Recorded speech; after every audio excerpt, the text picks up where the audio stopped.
O presidente do Senado, Rodrigo Pacheco, defendeu que o governo acelere o projeto de lei para a renegociação de dívidas dos estados. Governadores se reuniram hoje em Brasília com o ministro da Fazenda, Fernando Haddad, e com o próprio Pacheco para discutir a proposta. Eu converso ao vivo com a repórter Carol Rosito. Carol, boa noite.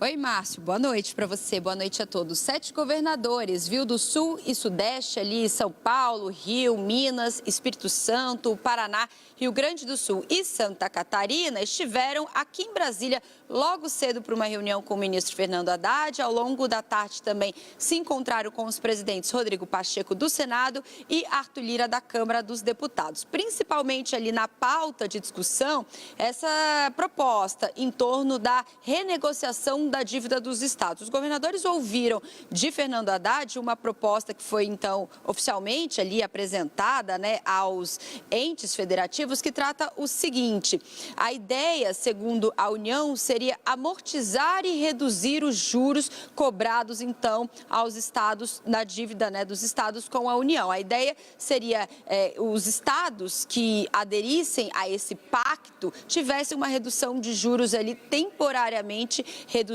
entre 2025 e 2030 em relação à aplicação desses juros nos contratos de refinanciamento dessas dívidas. Claro que Minas Gerais está correndo contra o tempo, O governador Romeu Zema esteve aqui em Brasília também falando sobre isso, já que o interesse, principalmente de Minas em cima disso, é que se chegue a um consenso com a União antes do dia 20 de abril, que foi aquele prazo dado pelo ministro do Supremo Tribunal Federal, Nunes Marques, para voltar a cobrar a dívida de 160 bilhões de reais que o Estado tem com a União. Segundo o Fernando Haddad, essa proposta que deve ser enviada ao Congresso Nacional, claro, ajudaria Minas Gerais, mas também os outros estados que estão com dívida aqui com a União, e que não estão dentro daquele regime de recuperação fiscal. Por isso, a importância dessa negociação envolvendo 7 governadores, o Congresso Nacional e também o Executivo. Rodrigo Pacheco disse que essa proposta que foi mostrada por Haddad é bastante interessante, mas ele cobrou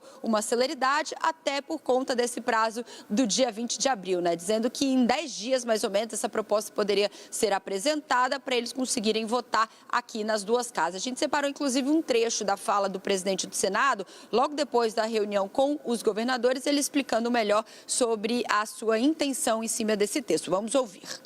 Eu identifiquei que a ideia do Ministério da Fazenda em relação ao fortalecimento do ensino profissionalizante, a condição de investimentos no ensino profissionalizante como condição para a redução de juros, acho uma ideia bastante interessante. Talvez os 60 dias sejam necessários para poder avaliar ativos, pormenorizar a situação dos estados.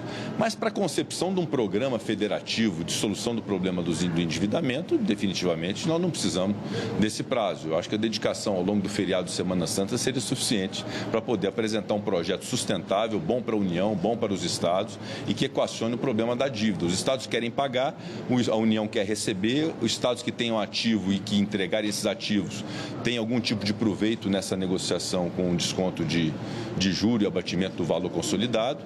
Essa é a lógica, eu acho que muito simples, nós não precisamos sofisticar muito a proposta. E o governo federal autorizou a antecipação do FGTS pela população de baixa renda para a compra da casa própria. É o FGTS Futuro, não é isso, Larissa? Exatamente, Márcio. A decisão foi tomada hoje numa reunião aqui em Brasília que juntou ali o pessoal do Conselho Curador do Fundo de Garantia, do FGTS. O próprio nome fala, FGTS Futuro. Eles contam com a possibilidade de que aquele trabalhador vai receber o Fundo de Garantia. Nós, trabalhadores, sabemos que todo mês é depositado o Fundo de Garantia, um valor ali mais ou menos de 8% em cima do salário desse funcionário.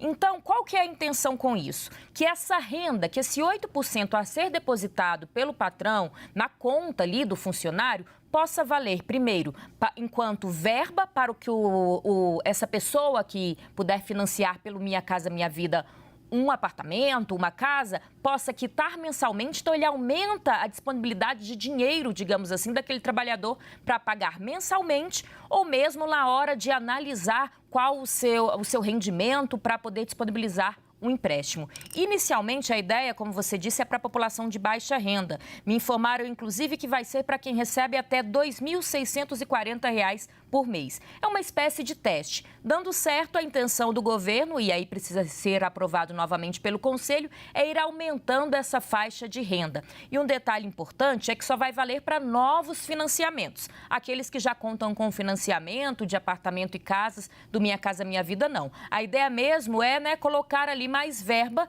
e, com isso, alimentar, dar uma aquecida no mercado de construção de todo o Brasil. Deve passar a valer em mais ou menos 90 dias. Márcio, precisa ainda publicar uma resolução, esperar esse prazo, mas a intenção é que, no máximo, em 3 meses, as pessoas, então, que ganhem até... A renda é familiar, né? R$ 2.640 por mês, possam, então, contar com esse rendimento extra do FGTS, aquele que é funcionário, né? Que é trabalhador de carteira assinada. Obrigado, Larissa Rodrigues.